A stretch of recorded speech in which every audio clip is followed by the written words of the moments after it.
2시간 전에 마감한 트레이더가 생생하게 전하는 글로벌 마켓 리뷰 델타원입니다. 전일 글로벌 증시를 한 줄 요약하면 계속되는 숏돌이들의 손절매입니다. 하지만 우리 시장은 외국인들이 아주 힘차게 선물 매도를 쏴줬는데요.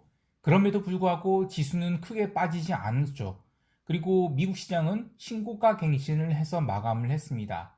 숏을 쏜 외국인들 지금 아마 후덜덜하고 있을 텐데요. 과연 시장을 어떻게 봐야 될지 꼼꼼하게 리뷰를 해보도록 하겠습니다. 먼저 아시아 세션 갑니다. 코스피 시장은 개장하자마자 외국인들이 선물을 매도하기 시작했는데 최근 들어서 가장 강력한 수준이 선물 매도가 있었습니다. 베이시스를 마이너스 1포인트 가까이 밀어대면서 매도를 시작했는데 첫 5분 동안 선물 미결제 약정이 무려 4,000계약이나 증가를 하면서 그야말로 대차게 매도를 했죠. 이후로도 30분 동안 6천억 매도를 쌓더니 11시에는 무려 1조 2천억을 매도를 했습니다. 그렇게 선물 매도를 강하게 하면서 이 초반 30분 동안은 현물 매도가 안 따라가서 좀 의문이었는데요. 437선에서 1차로 지지를 보이던 지수가 9시 35분 이후로 재차 하락을 하자 외국인들은 현물도 매도하기 시작했습니다. 그런데 정확히 말하면 이때 외국인들이 매도한 현물은 SK이노베이션 한 종목에만 무려 3,450억을 때렸어요. 그래서 전반적으로 시장을 평가하면 외국인이 4천억 주식 매도 중 SK이노베이션을 제외하면 주식시장 자체에는 저는 공격적인 매도는 없었다고 봅니다. 외국인들이 강한 선물 매도에 평균 베이시스는 마이너스 1포인트 가깝게 밀리면서 프로그램 매도가 골고루 쏟아져 나왔는데 좀 재미있는 것은 이 차익 매도로 신고된 금액이 오후 들어서 계속 늘어났다는 것이 특징입니다.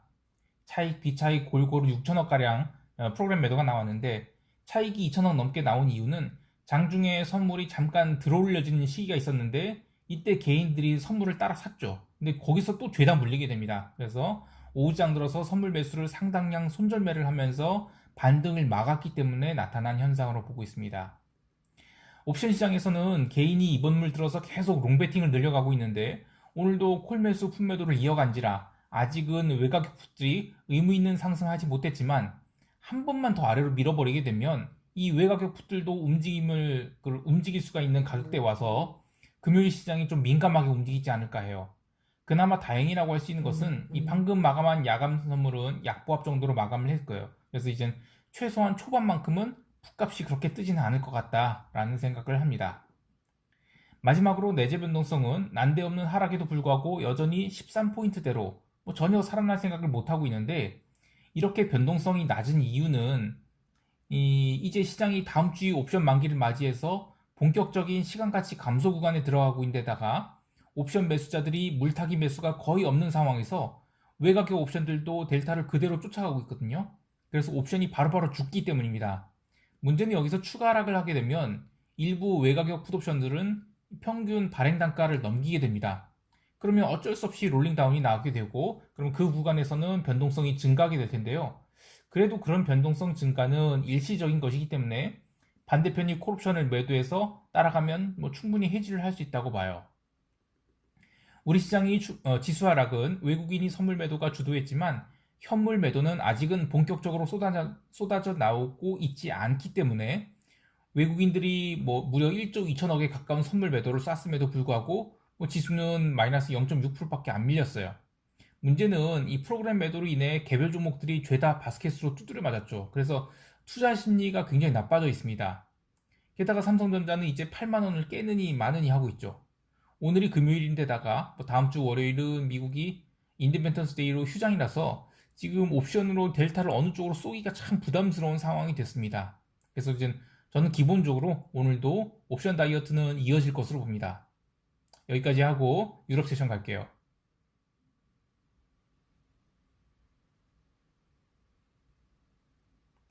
유럽 증시는 참 이 지랄 맞은 흐름이 이어지고 있습니다.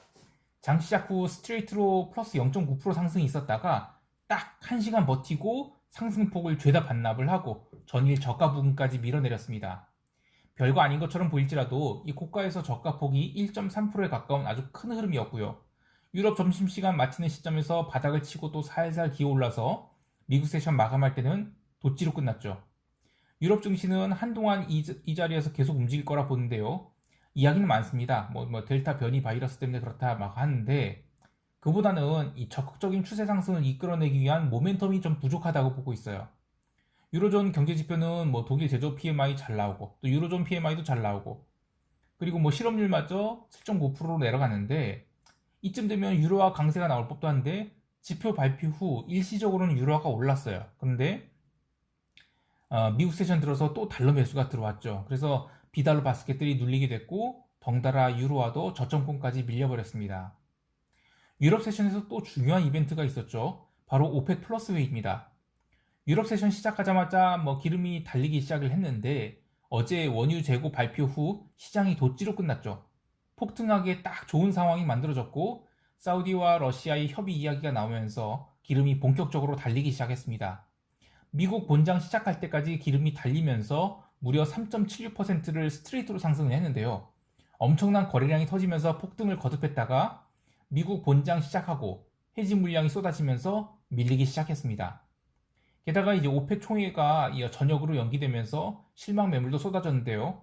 레벨 다운과 언더슈팅을 반복하다가 결국 유럽 마감 때 74.64달러까지 밀리게 됩니다. 기름 관련해서는 지금 두 가지 재미있는 이슈가 있어요. 당월물이 차월물보다 비싼 이 베거데이션 현상이 역대급이라는 건데요. 당월과 차월 지금 스프레드가 일시적으로 1.3달러까지 벌어지기도 했습니다. 기름 시장은 단순하게 커스트 오브 캐리만 따져서 원월물이 더 싼지 비싼지를 파악할 수가 없어요.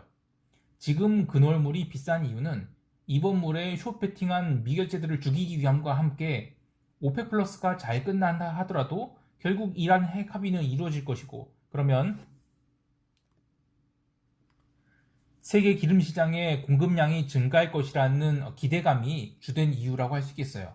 그래서 근월물은 많이 오르고 차월물로 원월물로 갈수록 많이 못 오르는 그런 상황이죠. 자, 그런데 또 하나의 재밌는 이슈가 있어요. 지금 텍사스 브렌트 그 스프레드가 역대급으로 좁혀졌다는 겁니다. 보통 텍사스 기름 대비 브렌트 기름이 최소한 2달러 이상 더 비싸게 프리미엄이 붙어서 거래되는데 이게 심하게 벌어지면 뭐 8달러, 심하면 10달러, 16달러까지도 비싸게 거래돼요. 16달러는 좀 특이한 케이스고 어쨌든 그리고 이게 일시적으로 뭐 한 1.5달러까지 줄어들잖아요. 그러면 야 스프레드 롱을 잡을 찬스다 뭐 이렇게 보기도 하거든요. 근데 지금은 이게 0.5달러 수준까지 떨어졌어요. 그래서 그런 트레이더들 지금 전부 다 아웃되는 상황입니다. 옛날 이 프랍 시절에 친하게 지내던 트레이더가 스프레드를 주로 거래를 했는데 이게 1년 동안 열심히 벌었다가 이렇게 터질 때는 참 허무하다는 이야기를 하면서도 자기는 매번 거래를 할 때 이 평균 회귀라는 신에게 부디 제자리로 가주십시오 라고 가슴 졸이면서 기도한다는 얘기를 해요. 그런 거 보면 참 매매라는 게 쉬운 구석이 없습니다. 마지막으로 골드는 역시 1750달러는 품매도의 찬스였던 것 같아요. 아시아 세션에서 꾸준히 오르기 시작해서 미국 세션 초반에 1783달러까지 올랐다가 다시 1770달러까지 밀린 등 비추세 흐름을 보였는데 그래도 양봉을 마감해서 최근 기록한 횡보 구간까지 다 기어올랐습니다. 이 비달러 바스켓들이 지난번에 언더슈팅을 준 구간까지 다 내려왔음에도 불구하고 골드는 지난주 금요일이 언더슈팅을 다 어쨌든 극복하고 올라왔기 때문에 이 구간에서 앞으로도 한동안 비추세 구간을 이어갈 것으로 봐야 되겠습니다. 자, 여기까지 하고 미국 세션 갈게요.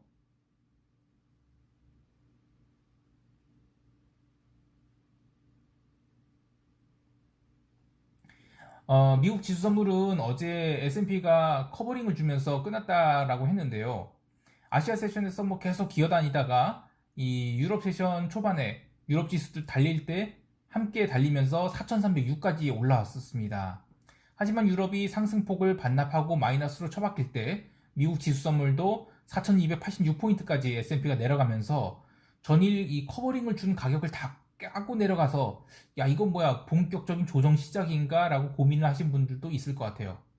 그런데 나스닥만 장중에 계속 약세를 보였을 뿐 S&P는 본장 시작 전에 싹 기어올라서 강보합 출발을 했습니다. 근데 그때 좀 이상했던 게 이 강보합 출발을 하면서 변동성이 한참 빠졌어요.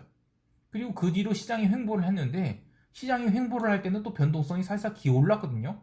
그래서 4,300포인트를 앞두고 저는 트레이더들이 굉장히 고민을 많이 했다고 봐요. 근데 이제 새벽 2시에 결국에 시장은 위로 돌리기 시작했습니다. 그리고 그 구간부터 마감까지 이 12포인트가 상승을 했는데, 이 12포인트 상승이 어떤 의미가 하냐면 위클리 콜옵션들이 따블이 나버려요. 또 오래전 이야기를 하게 됐는데, 이 연속해서 몇 거래일 양봉이 나온지를 체크한 적이 있었어요.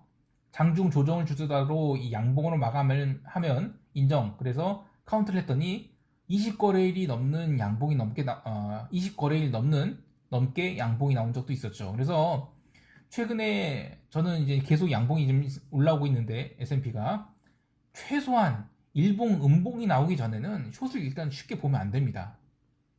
그리고 미국은 다음 주 월요일이 인디펜던스 데이예요. 그래서 미리 숏 배팅을 하기가 되게 부담스럽습니다. 그리고 최근 시장이 일중 패턴이 장 초반에는 혼조, 그런데 장 후반으로 갈수록 매수세가 몰리면서 종가를 들어올립니다. 그러니까 이거는 뭐냐면 계속 일중에는 숏돌이들이 있어요. 그런데 장 마감 가면 결국에는 숏돌이들이 손절을 한다는 겁니다. 마지막으로 경제 지표가 지금 전혀 시장에 먹혀들고 있지 않고 있죠. 그래서 뭐 연준 영감님들의 멘트도 시장에 전혀 영향을 못 주고 있는데요. 채권도 계속 이 자리에서 빌빌대고 있어요. 오늘 그 발표된 신규 실업수당 정건수 36만 4천 건으로 아주 간만에 잘 나왔습니다. 근데 시장에는 전혀 영향을 주지 못했어요. ISM 제조업 지수는 컨센서스보다 조금 깎여서 나왔는데 그래도 어쨌든 60.6으로 잘 나온 거예요. 그런데 마찬가지로 시장에는 전혀 영향을 주지 못했습니다. 이 ISM 제조업 지수는 매월 1일에 발표되는 아주 가장 중요한 지표 중 하나인데 이게 시장에 전혀 영향을 주지 못했으니까 그만큼 시장에 방향성 거래자들이 없다는 얘기입니다. 물론 이 미국 세션 마감 후에 그 뉴스 헤드라인은 뭐 온통 고용 지표가 잘 나와서 미국 증시가 올랐다라고 할 텐데 트레이더의 관점에서는 전혀 그렇게 느끼지 못하겠어요. 그냥 시장에 숏이 없습니다. 일부 선취매하던 그런 숏돌이들이 들어갔다가 종가 무렵 견디지 못하고 숏 커버하는 그런 것이 연속될 뿐입니다. 개별 종목 보면 기름값이 이렇게 상승한데도 불구하고 기름 주식들은 상대적으로 못 오르고 있습니다. 아직 오페 플러스 회의가 끝난 것도 아니고 그래서 이 자리에서 머무르고 있는데 저는 기름값 컨센서스는 이미 80달러 이상으로 형성되었다고 봐요. 그래서 기름 주식들은 한 번 더 오버슈팅을 기대하고 있다고 생각됩니다.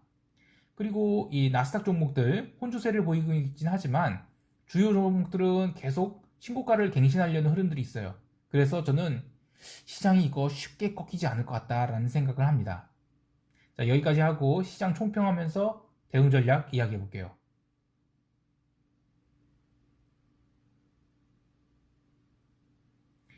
글로벌 시장, 특히 미국에는 숏이 없다는 게 가장 큰 특징이라고 봐요. 우리 시장은 먼저 숏을 맞았기 때문에 이것을 되돌리려는 흐름이 있을 것 같긴 해요. 근데 기술적으로 본다면 우리 시장은 추가 조정이 예상됩니다. 특히 삼성전자 등 주요 대형주들이 언더슈팅을 주기에 딱 좋은 자리까지 내려와 있죠. 그래서 물론 이제 버티면 버틸 수 있을 것 같긴 해요. 특히 이제 옛날의 시장 관점과 요즘의 시장 관점이 많이 달라졌기 때문에 외국인들이 이렇게 선물 매도를 쳤는데 과연 시장이 안 밀린다 그러면 얘네들도 굉장히 후달릴 거란 말이에요. 자, 어쨌든 장 초반에 갭다운이 좀 심하게 나온다 그러면 커버링이 나올 수 있을 거라고 봐요. 그런데 어쨌든 저는 아래쪽을 좀 더 열어놓고 리스크 관리를 해야 되지 않을까 해요. 미국 시장은 오늘 논팜 발표가 있어요. 마찬가지로 월중 가장 중요한 지표 중 하나인데 어제 ISM 제조업 지수에도 시장이 안 움직였거든요. 근데 이제 고용 지표에도 시장이 안 움직인다 그러면 저는 숏돌이들이 다 도망갔다고 보고 있어요. 논팜은 컨센서스가 이제 70만 명으로 컨센서스도 대충 그냥 형성된 것 같아요. 그러니까 뭐 나는 한 90만, 나는 한 60만, 50만 이런 식으로 대충 만들어진 것 같아서 컨센서스 자체는 의미가 없을 것 같아요. 근데 어쨌든 어떻게 나오든 저는 골디락스 같아요. 물론 이제 다만 장 초반에 또 튀면 상승폭을 죄다 반납해서 스트레스를 줬다가 막판에 올리는 식으로 그렇게 움직일 것 같은데 굳이 한다면 지수 매매는 장중에 그래도 역추세를 하자. 그런데 역추세를 길게 가져가지 말고 그냥 먹튀하는 식으로만 그런 대응을 해야지 이게 지금 뭐 추세적으로 끌고 갈 수 있는 장세가 아닌 것 같아요. 특히 숏은요. 전반적으로 지금 손이 쉽게 나가지 못한 장입니다. 그래서 리스크 관리를 잘 하시고요. 오늘 매매 잘 마무리하셨으면 좋겠습니다. 이상 델타원이었습니다. 감사합니다.